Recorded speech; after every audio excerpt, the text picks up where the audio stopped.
عالمی طاقتیں اور اقوام متحدہ اس صورتحال میں کیا کردار ادا کر سکتی ہیں؟ عالمی طاقتیں کوئی کردار نہیں ادا کر رہی کیونکہ یورپ جو ہے یہ ٹھیک ہے کہ ان کے آپس میں اختلاف رائے موجود ہے، لیکن لگتا یہ ہے کہ وہ تو ایران کے حوالے سے دیکھیں، کفر جو ہے وہ ملت واحدہ ہے۔ ہم پتہ نہیں کیوں قرآن مجید کی جو معاملات ہیں ان کو سیریس نہیں لیتے، اور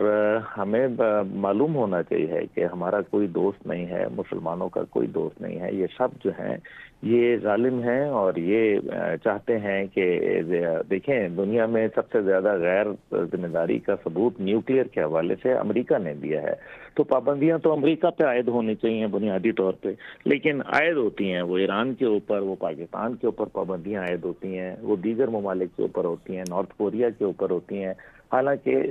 ہیروشیما ناگاساکی پہ حملہ تو امریکہ نے کیا، اسرائیل جو ہے اس کے اوپر کوئی پابندی نہیں عائد ہوتی، حالانکہ وہ ایک عالمی دہشت گرد قرار دیے گئے ہیں، ان کو جو ہے گرفتاری کا حکم ہے انٹرنیشنل کورٹ آف جسٹس کی جانب سے، لیکن اس کو جو ہے 18 بلین ڈالر کی ایڈ دی جاتی ہے، اس کو ہر طریقے سے جو ہے فیسیلیٹیٹ کیا جاتا ہے۔ یہ ایک میرے خیال میں وشیس سرکل ہے جس کے اندر ہم یہ اس خطے کو جو ہے وہ ڈال دیا گیا ہے۔ عبداللہ حمید گل صاحب، بہت شکریہ آپ کا، آپ نے ایم نیوز کو اپنا قیمتی وقت دیا۔